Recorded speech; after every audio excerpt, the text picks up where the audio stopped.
Nyokap gue bilang gini, Mai, mama udah gak sanggup nih, udah gak kuat, kata dia gitu. Kenapa, Ma?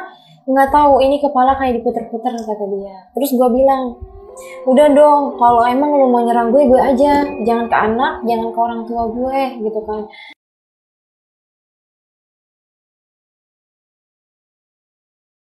Lubang anusnya itu ditutup pakai tanah kuburan, jadi perutnya gede.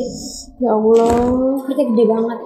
Sampai dia itu nggak bisa duduk, cuma terlentang, dan itu udah dioperasi beberapa kali, 3 kali atau lebih gitu ya.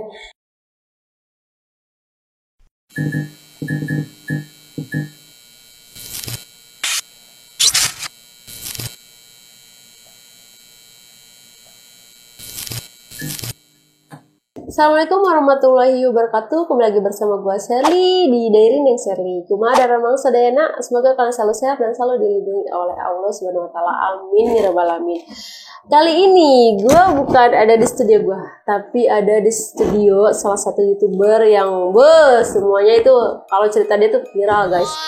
Bikin merinding, bikin enak nyenyak tidur meskipun dimimpiin gitu. Gue ada di studionya Maya True Story ini. Akhirnya kita ketemu. Banyak banget yang nge-DM gue, Kak, boleh dong sama Kak Maya gitu. Iya, pas gue lagi pengobatan tuh, Kak coba Kak liatin sama Kak Maya gitu. Dan nih gue nih yang DM gue, yang komentar di gue buktikan kalau gue tuh bisa ketemu dengan Maya True Story. Idih, mantap ya. Beb, makasih nih udah diizinin syuting di studionya. Ya Allah, kan gue juga cerita nih di channel gue juga berbagi cerita. Jadi tadi tuh gue cerita dulu di True Story, sekarang Mayanya yang cerita di Diary Neng Sherly. Kita saling berbagi ya. Oh my god, wow, Berbagi itu indah. Jangan berbagi utang aja, Beb. Bener-bener pusing gitu, pusing. Oke, Beb, jadi mau cerita apa nih di Diary Neng Sherly? Mau cerita kemarin itu 2 bulan lalu baru banget bantuin orang yang kena santet.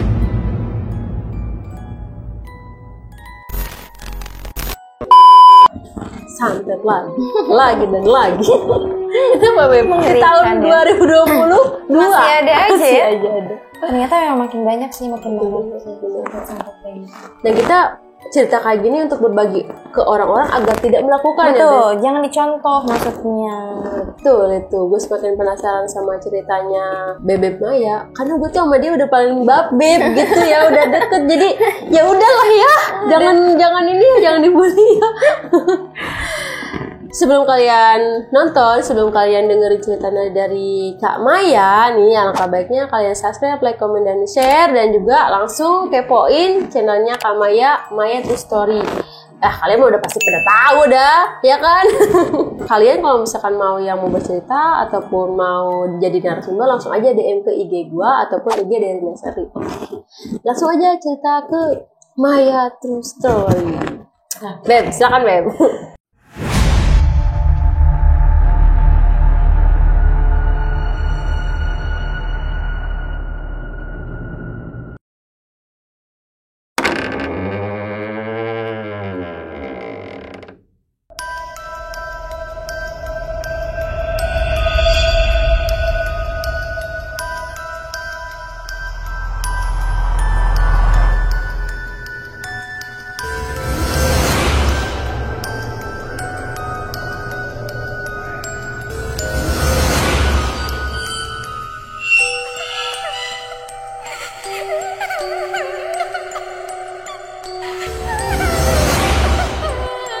Jadi ini gue spill sedikit. Waktu di tahun lalu itu gue dikasih titipan kodam dari Kalimantan. Gitu. Awalnya gue nggak tahu nih bakalan dikasih sosok yang benar-benar energinya besar banget gitu kan. Karena dari pertama kali gue main ke rumah saudara gue yang di Cianjur, terus gue langsung ke tempat kakek gue sendiri kan. Nah, di sana itu lagi cerita-cerita nih tentang hutan yang ada di Kalimantan.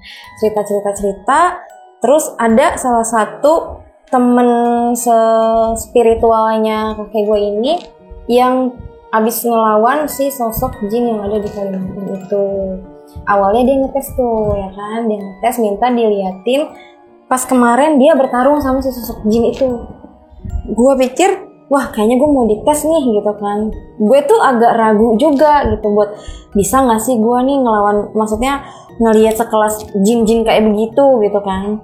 Setelah dia kirimin videonya, gue lihat di situ sosok-sosok yang gue lihat sama persis sama si Pak Ustadz ini nih yang ngasih videonya ke gue kan. Terus dia bilang, karena kamu udah ngeliatin, udah bantuin nerawang juga, terus terawangnya juga bener gitu kan, saya mau kasih hadiah, mau nggak, kata dia. Terus gue bilang, aduh hadiahnya apa nih, gue gituin kan. Terus dia bilang, saya punya satu yang tadi abis perang sama saya, itu kan dia kalah, dia mau ikut sama saya, tapi karena saya udah kebanyakan, saya titip aja sama kamu, kata dia. Dalam hati gue, wah dititipin lagi yang kayak gitu. Kalau anak kecil sih oke gitu kan, masih lucu-lucunya ya. Ini sosoknya udah serem, bertanduk. Pas dia ngirimin sosok itu, dia bilang ada kunci yang buat manggil sosok itu. Karena gue belum siap, nanti aja deh gitu kan. Itu pas gue udah pulang ke Jakarta lagi, 3 hari kemudiannya tuh dia langsung telepon gue tuh. Dia bilang, Maya gimana kabarnya gitu. Terus basa-basi sedikit, dia bilang, gimana mau nggak dititipin gitu kan. Kayaknya Maya nggak mampu deh, soalnya itu sosoknya gede banget gitu. Terus dia bilang, enggak Maya bisa kok gitu. Soalnya sosok ini udah disyahadatin duluan sama saya kata dia. Dan dia udah nggak mau kayak yang dulu-dulu karena backgroundnya dia itu bekas dukun santet. Terus gue kaget kan, gue dikasih sosok yang bekas dipegang sama dukun santet. Gue ngeri dong, yang namanya jin bisa jadi dia ngelabuin gue nih gitu kan. Terus gue bilang, aduh maaf dah Pak Ustadz, saya kagak mau dititip-titipin kayak gini gitu kan. Saya bilang dulu deh sama Abah, boleh nggak gitu. Abah mah udah tahu katanya. Terus gitu kan, udah nggak apa-apa katanya. Ya gue konfirmasi lagi dong, gue tanya, gue telepon, nggak apa-apa, sehadatin aja katanya gitu. Itu pemberian, nggak boleh ditolak gitu kan. Tergantung nanti Maya bisa apa enggak ngejalaninnya. Kalau nggak bisa balikin lagi gitu kan. Ya udah di situ gue terima tuh. Terus pas gue dikasih bacaan wiridnya, di situ langsung gue kerjain. Gue baca, gue wirid tuh tengah malam. Di situ tuh cuman ada gue doang sendiri. Jadi di depan kamar gue itu kan ada ruang TV ya. Nah di situ tuh gue ngeliat ada sosok besar banget, gede banget, hitam, dan gue pikir itu ada sosok dari sebelah rumah gue karena kan dia dukun juga. Dia orang pintar juga gitu kan. Dia punya sosok gede juga. Gue pikir dia karena emang sering tuh mondar-mandir ke rumah gue sosok itu kan. Setelah gue selesai wiridin, si Pak Ustadz ini nelfon gue. Maya maaf ganggu gitu. Saya tahu Maya belum tidur gitu kan. Ini pegangan Maya semuanya pada kesini kata dia. Kenapa gitu kan? Pada kaget, kok dititipin sosok kodamnya serem banget sih gitu. Terus gue langsung merinding kan. Nah, berarti yang gue lihat tadi sosok gede itu kirimannya gitu kan. Itu belum seberapa karena belum berwujud kata dia. Terus di situ, aduh wujudnya gimana gitu kan. Lanjutin aja wiridnya gitu. Nanti kalau udah selesai wirid jangan langsung buka mata kata dia, pelan-pelan dari bawah langsung nengok ke atas, itu pasti kelihatan sosoknya kata dia. Selesai gue wirid, ya gue takut dong ketika gue nanti buka mata tiba-tiba dia ada di depan muka gitu kan. Tapi setahu gue yang namanya kodam gak pernah ada di depan kita gitu, selalu di belakang atau di samping gitu kan. Pas gue buka mata di belakang nih langsung energinya tuh bener-bener gue kayak ditendang gitu loh, kenceng banget itu sampai gue mau muntah. Itu udah panas dingin, udah menggigil. Akhirnya gue bangunin laki gue kan, ya bangun, kenapa? Gak tahu nih di belakang kayak energinya gede banget. Lagian ngapain diterima sih sosok gede-gede kayak gitu kan. Ya gimana, udah ngeiyain gitu. Ya udah terserah, lihat dulu aja sosoknya. Gue terusin lagi, gue wiridin lagi, sampai bener-bener badan gue udah gak sanggup. Itu di situ gue pingsan. Tapi kepala gue kebentur sama ubin. Jadi gue gak ngeledak ke belakang gitu kan. Di situ udah dibangunin sama laki gue, udah istighfar kalau gak kuat gak usah dijalanin gitu. Pas dibangunin, itu gue ngeliat di samping gue itu dari kaki, itu kakinya itu wah itu gede banget deh, 1 jempol kakinya aja tuh ada sepaha gue kan, jempolnya doang. Itu udah gue ngeliat dari astagfirullahaladzim gitu kan, ini kenapa sosoknya gini gitu kan, gue ngeri gue sendiri yang kena dari dia gitu kan. Terus dia masuk tuh ke badan gue, itu udah panas dingin, udah muntah-muntah di situ. Dia bilang, saya mau disahadatin ulang, kata dia. Nah laki gue takut karena emang udah suaranya menggelegar gitu loh, gede banget.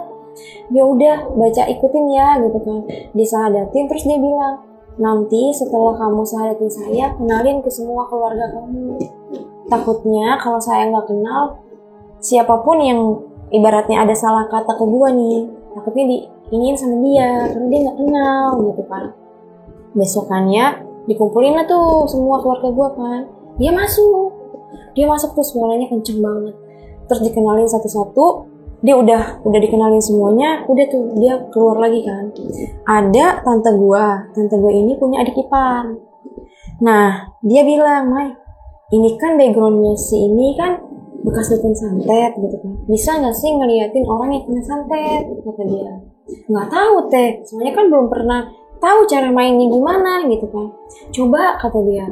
Gue udah mulai sok berani nih ya kan. Dia ngasih unjuk fotonya, kok makin lama badan gue makin getar gitu kan. Masuklah dia, tapi dia nggak bisa ngomong ketika ngobatin orang. Dia tuh nulis, gue tuh merem tapi tulisannya tuh rapih banget. Dia nulis kronologi si adik iparnya ini yang kena santet. Itu panjang banget dia nulis. Kok dia nggak mau ngomong gitu kan dalam hati gue. Ini kenapa gitu? Nanti suruh baca aja tulisan yang dia tulis itu. Ternyata tuh dia nulis itu pakai bahasa awalnya Arab. Makanya gue kaget, kok dia pinter banget gitu loh, bisa ngejabarin dengan bahasa Arab. Dan sedangkan gue, ya ibaratnya kalau untuk panjang lebar dia nulis cerita kan gue nggak tahu pakai bahasa Arab kan. Akhirnya gue ulangin lagi, itu dia baru bisa nulis pakai bahasa Indonesia. Awalnya itu dia nulis nama orang yang ngirim santet ke adik iparnya itu. Pertama dia tulis namanya, terus kaget dong. Padahal belum cerita sama sekali gitu kan. Kok bisa tahu sih dia yang bikin gitu. Karena emang tante gue ini udah punya feeling nih sama si perempuan itu, karyawannya sendiri. Udah itu, udah selesai komunikasi, gue kaget. Kok gue bisa nulis Arab tapi tulisan gue rapi, terus mata gue merem gitu kan. Ini gue gak tahu nih artinya apa, gue gituin kan. Tapi dia nulis lagi, Mai, satu lagi di buku. Tapi itu tulisan Indonesianya malah lebih acak-acakan, lebih gede-gede gitu tulisannya kan. Terus gue kaget, kok ada nama ini gitu. Kita sebut aja namanya Desi lah. Kok ada sosok yang namanya Desi di sini. Terus dia bilang, ini mah karyawannya, kata dia gitu. Hah, karyawannya gimana gitu? Karena kan gue belum denger cerita fullnya kan. Pokoknya ini harus diselesain sih, Mai, soalnya kasihan ada ipar gue, kata dia gitu. Pas gue ngeliat fotonya kedua kali, itu gue ngeliat tau gak, lubang anusnya itu ditutup pakai tanah kuburan, jadi perutnya gede. Ya Allah, perutnya gede banget. Sampai dia itu nggak bisa duduk, cuma terlentang. Dan itu udah dioperasi beberapa kali, 3 kali atau lebih gitu ya. Itu anusnya udah ditutup, dia dibolongin dari sini, dari perut. Ya Allah. Pertama itu katanya ambeien, udah dioperasi, terus muncul lagi. Itu dia pipis, dia buang air besar, itu darah semua. Itu darah. Terus ini maunya apa gitu. Jadi ceritanya, katanya si sosok yang nge-backupin gue nih, dia bilang, ini karyawannya ini gak mau, ibaratnya gini loh, dia kan punya hutang nih, punya hutang sama si adik iparnya tante gue. Dia tuh gak mau bayar. Jadi dengan cara halus mau dibikin mati. Jadi biar tokonya dia kuasain. Padahal di situ masih ada tante gue yang kakaknya si itu yang dibikin itu kan. Terus gue bilang, ini bahaya banget kalau nggak dikerjain langsung. Soalnya gue udah nggak tahu kenapa ya, dia tuh nafasnya udah bukan dari hidung tapi dari tenggorokan. Itu gue minta video, coba videoin langsung kondisinya sekarang gitu. Itu siang-siang gue komunikasinya gitu kan. Dia ngirimin video, itu udah nafasnya udah dilok-lokan gitu kan. Aduh, gue nggak tega teh ngeliatnya gitu kan. Udahlah gue bantu sebisa gue, tapi ya gue gituin kan. Kalau emang gue nggak diizinin sama Allah buat ngobatin, ya gue nggak akan bisa gitu. Udah di situ ada mertua gue, ada tante gue itu sama ada suami gue nih. Kita ngumpul, yaudah sekarang gini aja, kita siapin kopi. Karena kan emang ada yang datang dari sosok keluarganya si tante gue ini minta kopi. Terus gue bilang sebenarnya gue gak mau kasih, takutnya itu jin atau siapa gitu ya yang nyaruh. Tapi dia udah terus-terusan gitu, masuk keluar cuma minta itu gitu kan. Gue siapin nih kopi, jadi ada kopi, ada air putih 2 di gelas. Terus gue bilang, kayaknya gue disuruh keluar nih dari rumah gue nih. Gue disuruh keluar, jadi biar mereka aja nih yang perang gitu sama si dukunnya. Karena gue belum tahu cara mainnya kodam gue ini gimana, ya gue nurutin dong. Yaudah teh, kita keluar aja. Soalnya disuruh keluar dari tempat ini, takutnya dia datang kita abis semua karena energinya gede banget gitu kan. Sebelum gua keluar rumah itu ada sosok pocong tapi kecil. Dia muter aja. Dia muter tuh kayak muter gitu loh, muter. Ini sosok dari mana gitu kan. Ternyata itu sosok dari bangsa recehannya dia lah gitu yang buat lu cari tahu nih orang ini gitu. Masih sakit apa enggak. Ternyata sosok itu yang datang. Terus gue bilang, dalam hati gue gini, ya elah sosoknya receh begini gitu kan. Pas dari situ gue ngomong, itu pecah gelas kopi, cetar, itu pecah, sampai gue astagfirullahaladzim, apa mulut gue sesumbar, apa gimana kan. Gue gak berani beresin itu, takutnya kena gue kan. Dan di situ ada anak gue 2, ada anaknya tante gue juga. Namanya anak kecil, ngelihat gelas pecah sendiri dia kabur kan. Ketakutan, ayo bun keluar gitu. Dan jadi semuanya pada keluar kan. Gue tutup pintu rumah gue, ada anak kecil teman-temannya anak gue nih di depan rumah. Gue bilang, Dek tolong ya dengerin kalau rumah bunda di sini ada yang berisik-berisik, bilangin gitu. Karena kan gue pergi jauh nih ke rumah mertua gue kan, jarak 10 meter lah. Iya bunda dapin gitu kan. Udah tuh gue pergi ke sana, gue sambil was-was gitu. Kok gue tambah lama tambah pusing gitu kan. Nah gue berdiri senderan di tiang listrik dekat rumah mertua gue itu, gue lama-lama lemes. Jadi bener-bener kayak gue tuh keluar gitu. Tapi gue gak bisa ngeliat badan gue. Jadi gue kayak seolah-olah gue raga sukma, tapi gue gak bisa lihat raga gue gitu kan. Gue jalan, gue ngeliat di dalam rumah gue itu bener-bener lagi perang antara si dukunnya dia, orang Jawa itu, sama pendamping gue yang dari Kalimantan gitu kan. Itu dia waktu sebelum berantem, si Pak Ustadz yang nitipin itu dia ngomong, hati-hati Maya, kalau lagi nyuruh dia, kalau kalungnya dia copot, katanya itu udah tanda-tanda bahaya, takutnya malah kena ke Maya. Makanya gue panik dong. Jangan-jangan ntar dia berantem, dia kalah, gue ini yang mampus gitu kan. Udah itu gue bingung nih, aduh gue dituntun kan ke dalam rumah mertua gue karena udah lemes banget. Tapi gue itu lagi ngeliat posisi mereka lagi berantem itu. Udah gue sadar lagi, tiba-tiba kepala gue puyeng. Sama masih kepala gue. Terus gue balik lagi ke rumah mertua gue, kayak seolah-olah lagi bangun tidur gitu, kayak ini gue kenapa sih gitu. Kok jadi kayak gue yang kenapa-napa ini gitu kan. Udah teh, yuk kita liatin lagi, takutnya di rumah malah jadi yang aneh-aneh gitu. Karena kan masih siang gini, takut rame gitu kan. Gak lama temennya anak gue lari nih, Bunda, di rumah bunda rame katanya gitu. Wah gue panik kan. Yaudah ayo lihat gitu. Jadi gue, laki gue, mertua gue sama tante gue, udah kita rame-rame kesana lagi kan. Tapi gue takut nih, mau buka pintu takutnya kena gue gitu kan. Pas gue buka itu semua baju yang di lemari gue udah terbalik semua. Sampai engselnya lemari anak gue tuh, itu bawahnya udah copot. Jadi ngangap, terus semua bajunya rubuh. Itu udah hancur banget sampai gue bilang astagfirullahaladzim. Kok begini ya cara mainnya tuh kasar gitu kan. Itu gelas yang tadinya pecah, yang gelas kopi, itu yang gelas air putihnya pun pecah. Di situ gue langsung masuk, brek, yang si sosok gede ini kan. Dia bilang yang di sana udah saya matiin katanya, udah habis. Coba telepon katanya, telepon ke yang kena santet ini, udah bisa duduk apa belum katanya. Itu baru dia ngeluarin suaranya gede banget. Sampai gue kaget, gue kelagapan, ditelepon lah sama tante gue nih. Dia bilang, lu gimana gitu kan. Alhamdulillah teteh tadi kan udah izin nih sama aku nih mau ditolongin sama Maya. Alhamdulillah teh, dia video call. Nih aku udah bisa duduk kata dia. Udah bisa sendawa, udah bisa mau buang angin kata dia gitu kan. udah alhamdulillah gitu kan. Udah selesai, dia udah bisa duduk, dia udah sendawa, udah bisa keluarin angin. Gue udah seneng dong gitu kan. Ya udah teh, besok kita ke rumahnya aja gitu kan. Karena dia ini minta kelapa hijau 7 sama bawang putih tunggal 7. Tapi gue nggak tahu mau diapain gitu kan. Pas besokannya gue mau ke sana, malamnya gue dihajar sama yang dari sana. Nah pas besokannya gue niatnya mau ke rumahnya itu kan, nah malamnya itu gue tidur, itu datang tuh banyak banget, sampai yang jalan yang ngerangkak pun ada. Jadi tuh kalau nggak salah korban yang udah pernah dimatiin sama dukun itu. Astagfirullah. Jadi dijadiin budak sama dia. Itu beneran, sampai anak gue aja yang kecil kan bisa juga ya.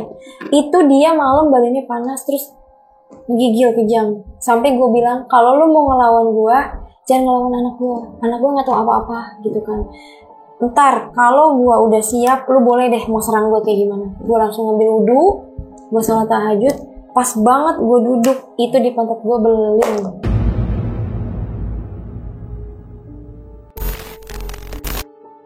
Pas gue mau duduk itu astagfirullahaladzim, itu gue nggak bohong, itu ada beberapa kayak pecahan gelas yang tadi siang itu gue kerjain, itu ada di pantat gue. Jadi baru gue mau duduk nih, gue kaget tuh kok ada pecahan beling gitu. Terus gue nggak berani singkirin, jadi sajadahnya gue geser, gue gelar sajadah baru. Nah di situ gue udah mulai, aduh, gue nggak yakin nih bisa ngelawan seorang dukun gitu kan. Tapi di situ dalam hati gue punya Allah, nggak mungkin gue kalah gitu kan. Di situ gue sholat, nggak tahu rakaat keberapa, blank. Dan setelah gue udah sujud terakhir, itu gue batuk muntah darah. Itu sempat gue dong. Lu juga diserang? Iya, itu diserang pas lagi sholat. Sampai gue ikhlas, lu mau bikin gue mati keadaan gue sholat, gue ikhlas, kata gue gitu kan. Sampai laki gue tuh nangis karena udah jangan bantuin yang bener-bener nguras energi lu dan bahkan nyawa lu gitu kan. Udah serahin aja sama Allah, yang penting kita udah bantu awalnya, udah sehat, udahlah gitu, nggak usah ada apa ya namanya hubungan lagi sama si dukun itu gitu. Sebenarnya gue nggak nantang, tapi pas gue tidur anak gue dibikin kejam, gue nggak terima karena dia nggak tahu apa-apa gitu kan. Sampai itu ada beberapa hari, kalau nggak salah hampir mau 5 hari atau 6 hari gitu. Itu di kerjaan ya, setiap gue ngelayanin customer itu gue batuk. Dan setiap gue buka masker itu pasti ada darah. Di situ gue nggak bisa konsen kerja.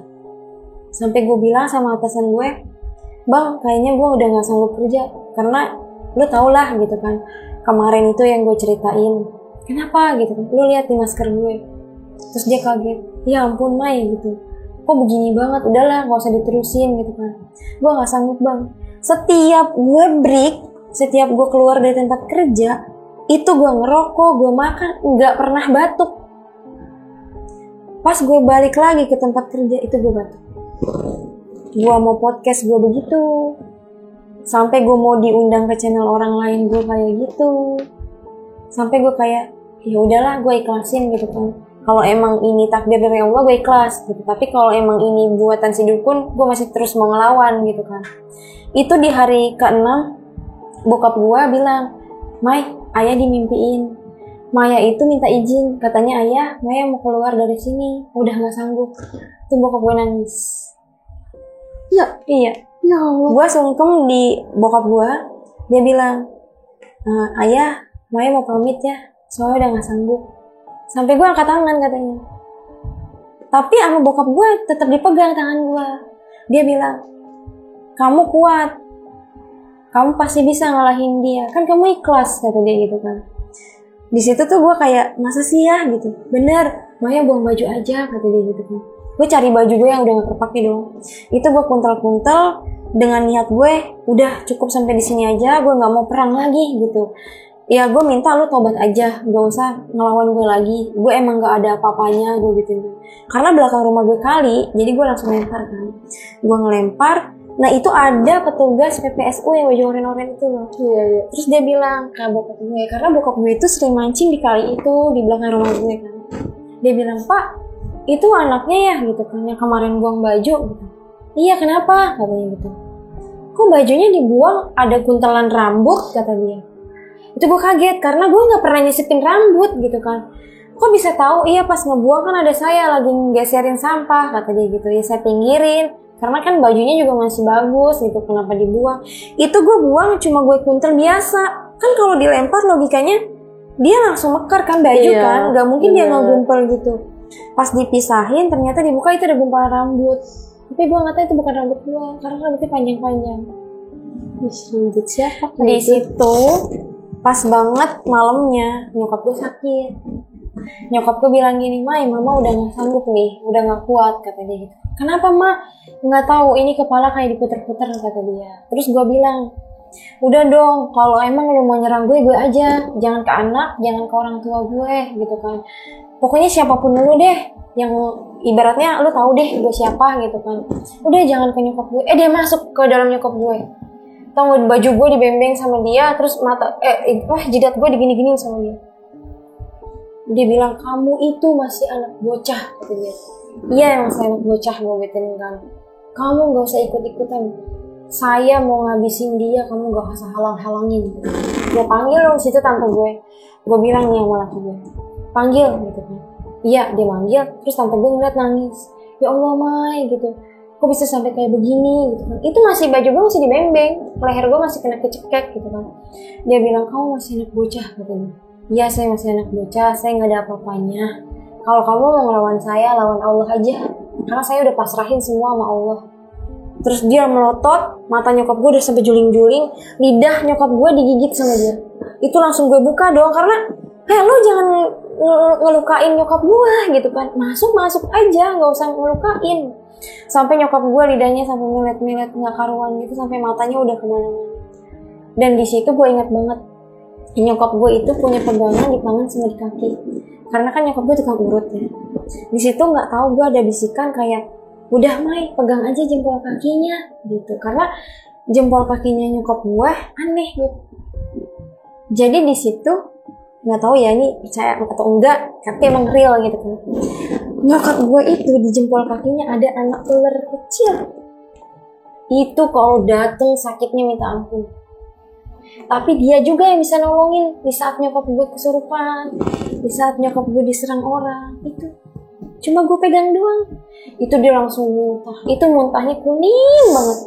Jadi udah bukan muntah biasa, udah kuning. Nyokap gue udah lemas. Di situ gue nangis, gue nggak tega kan lihat nyokap gue kan. Nyokap gue cuma bilang, Mai, udah nggak usah main-main kayak gini gitu. Udah kita mah apa sih, kita mah nggak bisa apa-apa gitu kan. Tapi Maya pengen ngelawan dia mah gitu. Dengan niat dan tujuannya apa buat ngelawan dia? Ya karena nggak mau aja ada orang yang dibikin sakit kayak gitu kan. Di situ gue nelfon tante gue yang di Cianjur. Gue bilang, Yang gimana nih? Aku udah diserang kayak gini, mama udah diserang gitu kan. Ya udah, ini udah tugas Iyang gitu kan. Malamnya lagi dikerjain, tangan gue di sini kayak dipatok ular. Itu keluar darah seger. Jadi terus-terusan keluar. Tapi gue nggak lap. Gue biarin gitu sampai di mana dia berhentinya kan. Sampai itu dari dikerjain abis Isya sampai udahannya mau subuh. Banyak Beb. Itu dibikin gue nggak konsentrasi, bener-bener ini kecil tapi itu darahnya keluar kayak apa ya, nadi yang kesobek itu muncul terus darahnya kayak gitu. Dan nggak bakal habis. Enggak, makanya nggak pernah gue lap, biarin gitu kan. Sampai nyokap gue nangis, ya Allah gitu kan. Udah, mama nggak mau anak mama jadi kayak begini-begini gitu kan. Udah, kalau emang mau bisa dikasih anugerah sama Allah ya udah, jangan ngebales dukun-dukun kayak gini. Tapi Maya mau ngebales mah, gue udah kesel tuh, emosi kan gue di situ. Nah ternyata pas gue darahnya keluar dari tangan, di sana juga masuk rumah sakit, itu udah langsung masuk ICU. Ini usus besarnya itu udah jebol. Jadi itu udah keluar kotoran gak henti-henti. Dibulungin, dibawa ke rumah sakit. Terus gue bilang, gimana ya teh gitu, jadi gak enak juga. Enggak Mai, udah gak apa-apa gitu, terusin aja. Sampai gue mimpi Beb, di situ ada nenek gue, ada kakek gue, ada orang-orang gak tahu ya kayak model wali, tapi gue gak kenal dia siapa. Dia ngagapai tangan gue kayak, ayo bangun gitu. Mau ngapain, kata gue gitu kan, ayo bangun. Gue tuh dibangunin itu pas banget jam 1:30 pagi. Sampai gue kaget, astagfirullahaladzim, kok ada nenek gue ya di sini gitu kan. Itu wangi banget kamarnya. Terus suami gue langsung kayak, ini ada apa lagi ya gitu kan. Udah sholat aja. gue sholat, laki gue sholat. Pas banget gue sholat itu baru rakaat pertama, itu ada cahaya tuh muter banget di depan gue. Itu langsung kayak gue tuh ditendang gitu, muka gue kayak ditendang. Itu bener-bener gue lagi sholat aja sampai digituin sama dukunnya. Sampai gue udah bener-bener ya Allah, udah pasrah gitu. Terserah deh, Allah mau balasnya kayak gimana gitu kan. Mungkin emang gue nggak mampu buat balas dia, tapi gue pasrahin karena gue ditendang lagi posisi sholat, gimana kan.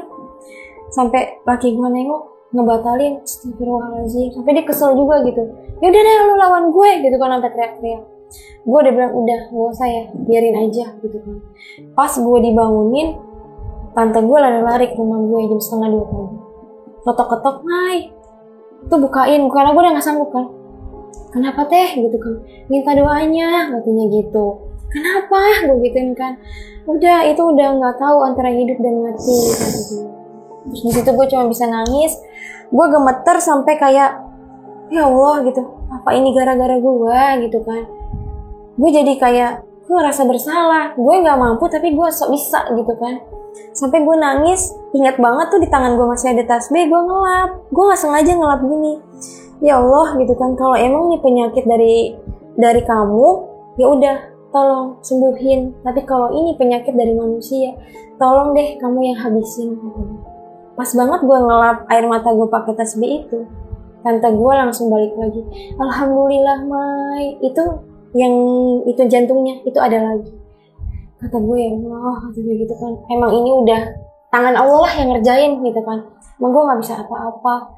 Nah setelah dari itu dia itu dirawat sampai dokternya pun aneh. Bu, kok ada gumpalan rambut di dalam perutnya? Jadi di ususnya itu kenapa dia nggak bisa pup? Karena disumbat sama rambut. Yang awalnya dari tanah kuburan, terus rambut. Ternyata media rambut itu yang ada di baju gue.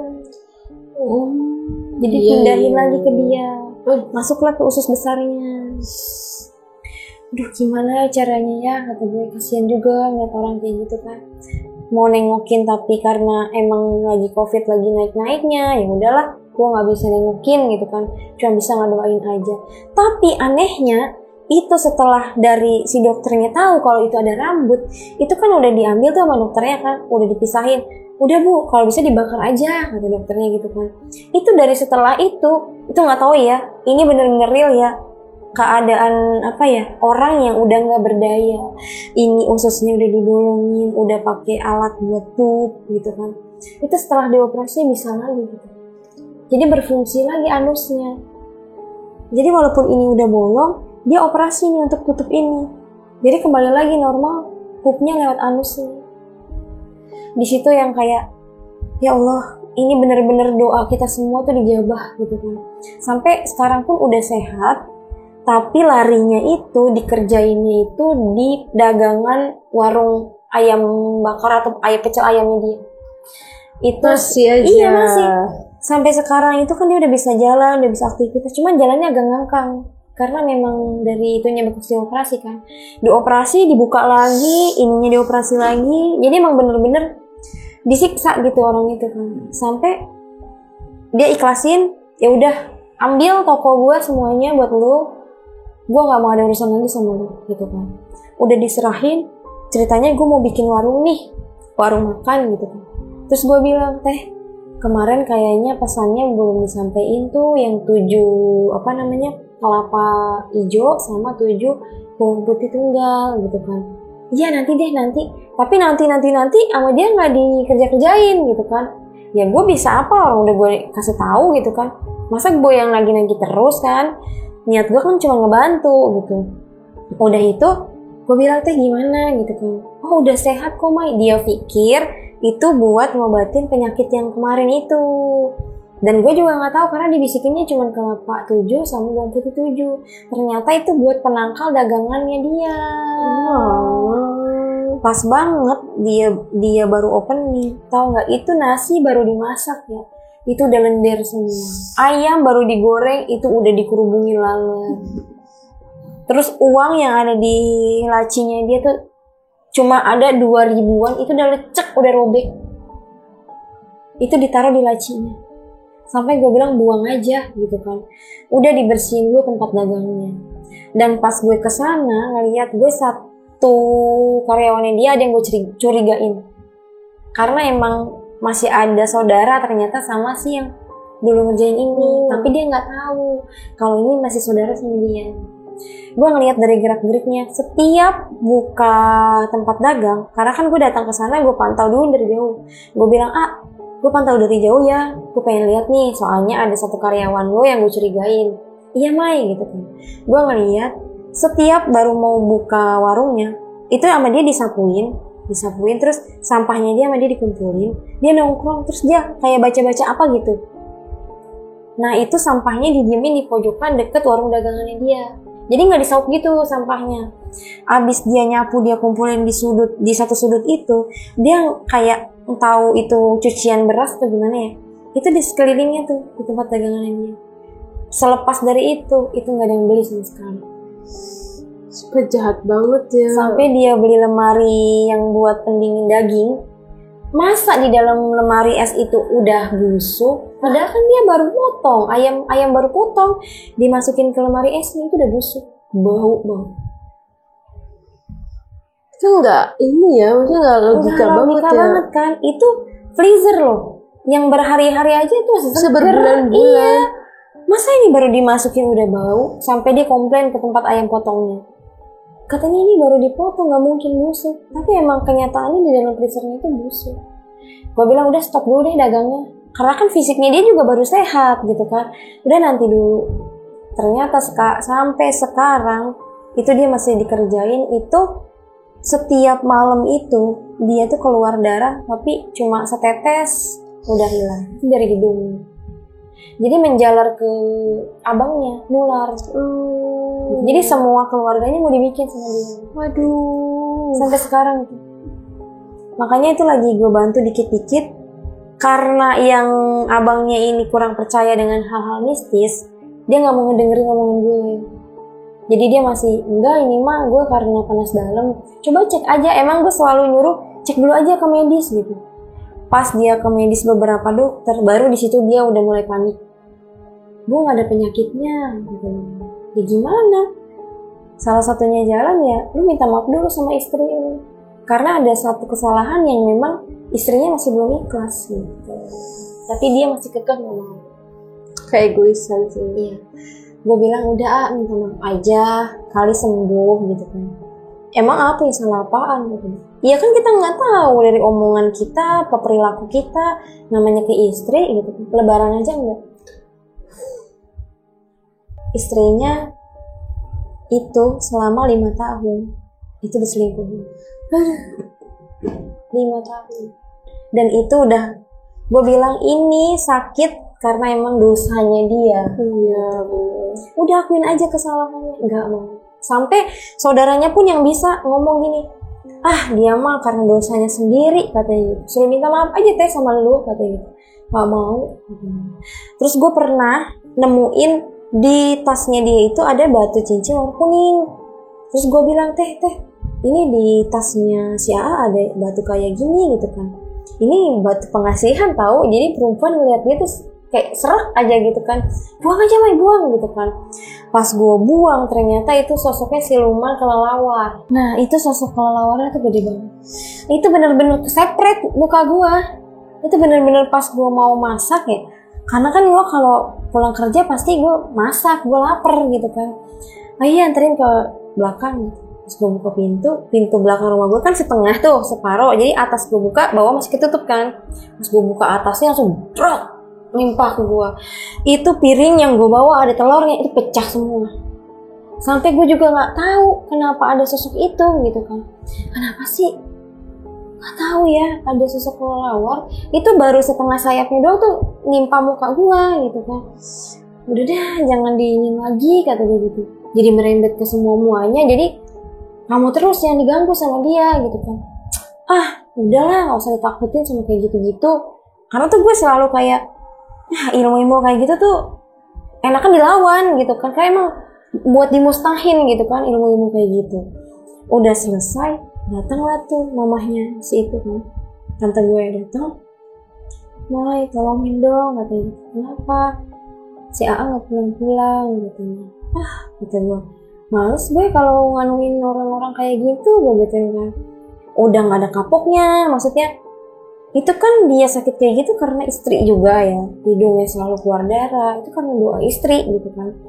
Gue liatin ternyata emang ada di rumah si perempuan lain.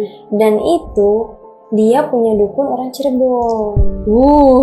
Setiap dia ngebeliin sesuatu buat anaknya sama istrinya, itu si perempuan yang kedua itu marah. Jadi dikirimin belatung di bawah bantal istrinya lagi tidur. Astagfirullahaladzim. Sampai langsung ada pesan di Facebook istrinya. Dia bilang, lu masih mau mempertahankan suami lu yang udah lama tinggal sama gue, tidur sama gue. Aduh, Itu nangis dia, sampai dia meluk-meluk gue gitu kan. Yang gue takutin apa, Mai? Anak gue 2 perempuan, kata dia gitu kan. Terus gue sedih juga gitu kan ya. Ya gimana ya teh, dianya juga gak mau tobat gitu kan. Sampai akhirnya itu keluar darah banyak banget.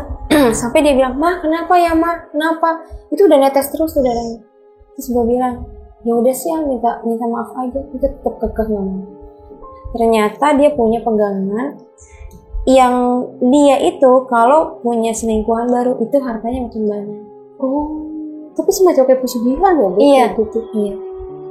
Ada ya begitu ya? Karena dari orang tuanya dia sendiri emang matre. Jadi mamahnya kalau nggak dibeliin apapun yang dia mau, itu pasti ngambek. Jadi anaknya tuh tertekan. Gimana caranya gue bisa dapat duit banyak gitu. Biar bisa nyenengin nyokap gue tapi dengan cara yang salah. Sampai saudaranya sendiri nih dia bilang, kan adik ipar lu kan bisa katanya, si Maya itu kata dia gitu kan. Ngapain dikerjain orang kayak gitu? Orang itu dosa dari dia sendiri katanya gitu kan. Enggak, dia mah nggak ngerjain, cuma ngeliatin doang katanya. Udah diemin aja, ntar juga dia ini sendiri, ngerasa sendiri kata dia gitu kan. Sampai pas dia datang buat di sini buat sedekahan itu, dia tuh bener-bener baru ngeliat gue komunikasi. Nah dan di situ baru dia berani kayak, kenapa ya tuh sakit gini. Ini sekarang udah mulai mau curhat, cuma belum mau minta maaf. Sebenarnya kuncinya itu, kalau dia udah minta maaf, udah sembuh. Karena ini hatinya istri tuh sakit gitu. Maksud gue teh sabar gitu kan. Gue kurang sabar gimana lagi, Mai, kata dia. Pokoknya emang apapun yang istrinya mau, yang anaknya mau, itu pasti kepenuhin gitu. Cuma caranya dia itu pesugihannya ke perempuan lain. Jadi kayak sama aja lu nyenengin gue tapi ngelukain hati gue juga gitu kan. Nah sampai di situ tuh udah kayak, oh begini ya cara main ilmu hitam. Di situ gue baru tahu tuh, oh kayak gini orang-orang yang punya ilmu hitam kayak gini. Terus gue bilang, gimana tuh si itu yang ngerjain gitu kan. Sakit, Mai, katanya mamahnya udah gak bisa bangun sama sekali. Ya nanti juga kemakan sendiri sama kerjaannya dia. Tahu gak sekarang itu dia udah badannya tinggal tulang doang, perutnya gede. Astagfirullahaladzim. Itu keserakahannya dia. Karena mau menguasain hak orang lain. Itu kan ibaratnya toko bukan punya dia, tapi dikuasain sama dia. Itu berbalik ya. Sampai sekarang nggak bisa ngapa-ngapain. Udah mah terlilit hutang, udah penyakitnya kayak gitu, ya itu karena dia sendiri. Karena si dukunnya ini udah nggak bisa makan dari dia lagi. Bener. Karena dia udah nggak bisa apa-apa, jadi dia sendiri yang dimakan. Aduh. Itu disiksa balik. Jadi dia sendiri disiksa dulu di dunia. Ditunjukin lah sikap serakahnya dia kayak gimana. Itu badannya kurus sama kayak mamanya. Jadi dua-duanya kayak mayat hidup. Aduh ya Allah. Dia minta tolong, tapi gimana? Kan itu kan udah kerjaan lu sendiri. Nggak ada kayak dukun, kayak orang pintar. Itu yang katanya ngobatin dia. Itu baru mau masuk ke depan rumahnya itu udah bau kayak banget. Jadi orang itu udah nggak sanggup. Sampai pakai masker yang gede itu masih kecil. Jadi nggak mau ngobatin si perempuan itu. Sampai sekarang masih ada sampai sekarang. Sampai kadang-kadang tuh kalau kita lagi ngumpul kayak gimana ya, kasihan gitu, tapi ya dia sendiri yang berbuat gitu. Sampai sekarang masih kayak gitu. Akhirnya pulang ke Jawa. Ya Allah tuh gimana nih bagi orang-orang yang suka nyantet orang mau kayak gitu. Itulah karmanya. Karena kan kita kan nggak mungkin kita ngasih makan jinnya terus. Kita kan ada lelahnya, ada batas kemampuan kita juga gitu ya. Ujung-ujungnya dia sendiri yang dimakan, badannya sendiri yang dimakan. Dan nggak semua dukun itu sakti. Betul. Ada lagi yang lebih sakti, ada lagi yang lebih sakti gitu. Jadi jangan lu pikir lu punya dukun. Iya.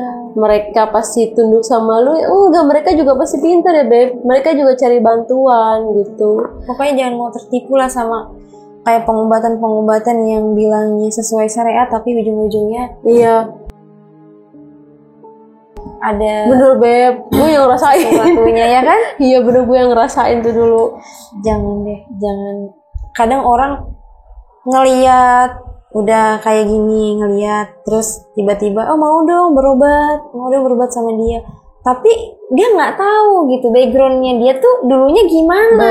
Betul. Walaupun ibarat kata ya udah tobat, tapi kan namanya manusia, bisa ada hilafnya, bisa balik lagi ke kerjaan dia yang dulu. Gitu. Banyak kan kayak gitu, Beb. Banyak, karena sekarang yang mereka pikir itu adalah cuan, Beb. Segala cara, mau itu mohon maaf ya numbalin anaknya atau numbang keluarganya, orang yang terdekat dia. Kalau udah pikirannya udah nggak normal ataupun nggak logis lagi, udah Semua dihalalin. semua dihalalin hanya demi cuan gitu. Padahal nanti balik ke dianya, imbas ke dianya itu seperti apa gitu. Alhamdulillah ya Allah. Gak lama kok orang-orang kayak gitu lah. Bener Beb. Apalagi kalau misalkan dia kayak misalkan ya nyantet orang yang memang taat beribadah gitu ya Beb, malah cepet banget balik ke dia. Balik ke dianya udah langsung habis.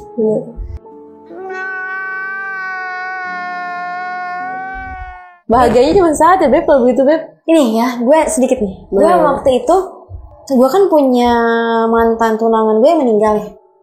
Dia itu meninggal sakit karena memang diguna-guna juga. Itu gue dimimpiin selama 40 hari.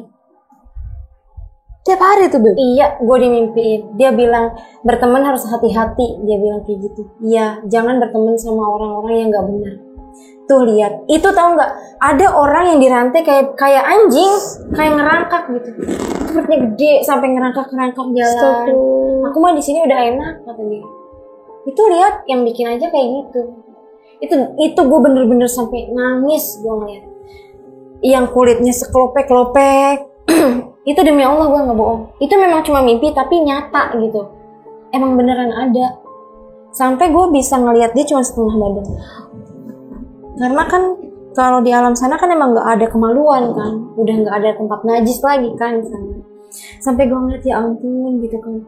Sampai dia bilang jangan ikut. Nah gue ngeliat temen gue ini yang almarhum itu, dia ngajak gue, ayo gitu, sini bareng-bareng enak tau. Tapi dia yang misahin kayak jangan, belum waktunya. Itu gue ngeliat semua orang tersiksa. Itu rata-rata itu dosa paling besar yaitu nyantet orang. Astagfirullahaladzim. Bener, sampai ada yang lidahnya ngejulur. Jalan itu dia bener-bener dikerangkeng gitu, kayak binatang gimana sih? Jadi tuh dia nanti di sana diperlakukan seperti dia ibaratnya orang dililit-lilit kan, dibikin pocong. Iya bener, ditusuk-tusuk. Nah nanti di sana dia kayak gitu. Tuh bener. Tuh bagi-bagi orang-orang yang mempunyai ilmu hitam ya untuk hal yang memang nggak baik banget ya. Kalian bakal kena akibatnya di saat nanti setelah udah nggak ada di dunia. Di dunia kalian enak, terima duit, ya kan? Bisa dipandang orang, iya. Gitu kan. Wah dibilang hebat, dibilang ini, dibilang itu. Tapi nanti setelah kalian udah beda alam. Iya, sisa kubur itu ada nyata. Aduh ya Allah, gue itu merinding bener-bener. dong. Gue baru inget tadi cerita di sini. Iya itu gue dimimpiin sampai bener-bener yang tinggal tulang doang, ditarik-tarik. Itu bener-bener. Tapi yang gue denger itu semua orang itu pada teriak manggil ayah. Gue nggak tahu tuh kenapa ayah yang dipanggil gitu kan. Sampai gue ngeliat mantan gue kayak, udah di sini mah aku udah enak kata dia gitu. Kamu tahu nggak yang bikin aku tuh siapa? Sampai gue tahu yang bikin dia tuh siapa. karena dia meninggalnya pun dihajar pas dia mandi. Astagfirullah. Jadi bener-bener dihabisin di kamar mandi. Udah ditungguin karena kamar mandi kan tempat najis ya. Iya. Udah di situ ditungguin. Sampai gue yakin ya udah lu di sana enak gitu. Lu di sana tenang, gue sampai sekarang masih tetap titipin doa aja gitu kan. Biarin aja nanti dia yang diperlakukan di sana. Karena kan nanti kita di alam akhirat nanti di padang mahsyar itu kita dikumpulin, kita ditontonin tuh perilaku kita di dunia tuh gimana gitu. Maksudnya para dukun-dukun emang nggak malu gitu kan? Nanti dibuka aibnya di depan orang banyak gitu loh. Ya udahlah tobat gitu. Tobatnya yang benar-benar tobat, jangan cuma tobat di mulut doang, tapi di hati masih pengen. Itu di mulut barbar berbuat baik ya kan. Malah sebaliknya yang kurang baik gitu. Itulah. Aduh, Beb, manusia ya lebih jahat daripada iblis, Beb. Bener, Beb. Gue malah lebih takut sama manusia, Beb, dibandingkan sama sosok-sosok begitu. Itu iblis yang berwujud nyata. Iya. Karena kita taunya yang jahat iblis, ya sebenarnya iblis itu manusia yang hati busuk. Iya. Dan malah kebanyakan yang terdekat kita ya, Beb. Karena dia tahu semuanya tentang kita ya. Kekurangannya kita dia tahu, keseharian kita dia tahu, titik lemahnya kita dia tahu. Itu lah lebih enak. Aduh. Makanya ya bentenginnya sama sholat aja. Ya mungkin, Beb, mungkin ada pesan-pesan nih, Beb, buat teman-teman kita semua nih agar misalkan terhindar dari santet itu harus bagaimana gitu. Terus kalau misalkan memang udah terkena santet itu harus kayak gimana. Terus untuk yang para penyantet nih, segeralah tobat. Karena dunia ini sudah semakin tua. Coba, Beb, gimana, Beb? Iya, jadi buat teman-teman mungkin yang kena sakitnya di luar medis, coba jangan dulu langsung cari orang-orang yang ibaratnya orang pinter, orang yang punya ilmunya sakti gitu. Sebenarnya koreksi lagi, kita punya dosa apa sama orang tua kita kah, sama anak kita, suami kita, istri kita. Itu sebenarnya semuanya itu dari dosa kita. Betul. Gitu.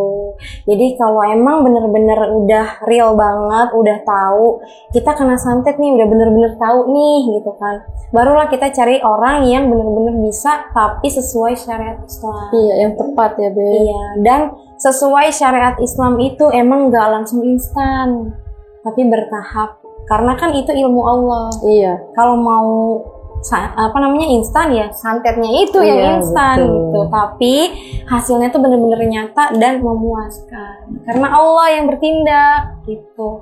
Buat para yang punya ilmu-ilmu santet lah, ilmu apalah segala macem lah gitu. Jangan merasa diri kalian itu hebat, karena sejatinya manusia itu nggak ada yang hebat gitu. Jadi yang hebat ya cuma Allah aja, Allah Subhanahu wa Ta'ala. Iya, dan membentenginya dengan cara ya sholat itu bener dibilang tiang agama gitu kan. Karena rukun Islam itu 5, ibaratnya kita megang 1 gelas, ini si rukun Islamnya nih. Kalau misalnya kita ninggalin yang ketiga ini nih, masih bisa kita megang gelasnya. Tapi kalau udah kita lepas nih si sholatnya, itu udah pasti gelasnya hancur, jatuh. Jadi usahain kita sebagai umat muslim sholat lah gitu.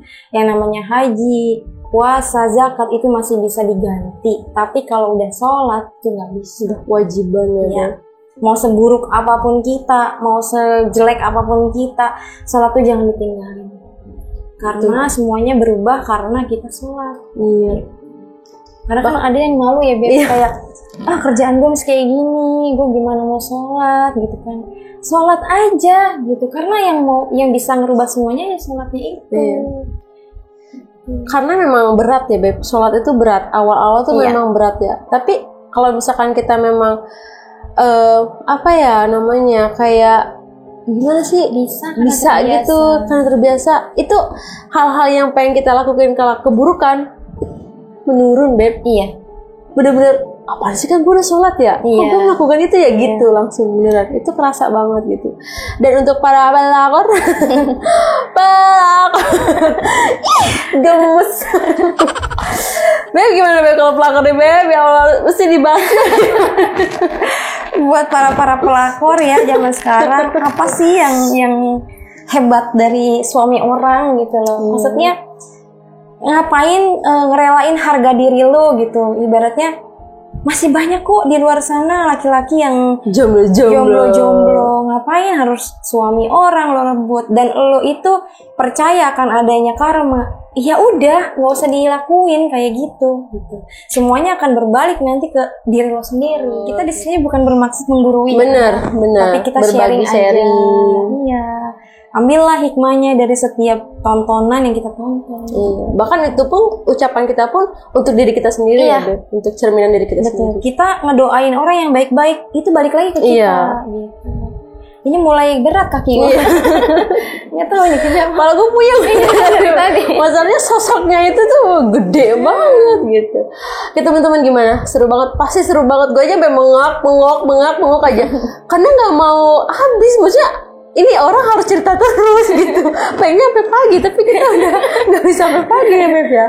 Mungkin insya Allah next kita bakal penelusuran ya Beb. Nanti nih teman-teman kalau misalkan ada tempat rekomen langsung aja DM langsung. Kalau nggak ke gua langsung ke Kamayanya biar kita collab bareng. Insya Allah kalau ada rezeki kalau berpanjang gitu, dan selalu doain kita yang terbaik. Kita saling support aja. Karena di dunia kayak gini memang bener gitu. Makanya ya udahlah, kita lakuin aja, ibaratnya hitung-hitung kita ibadah aja. Iya, bener. Kita mah jalannya aja lah, hanya Allah kan yang bakal menentukan gitu.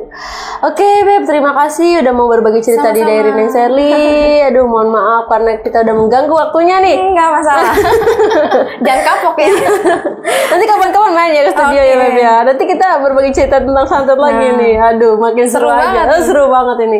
Karena di tahun sekarang masih banyak banget nih persantetan.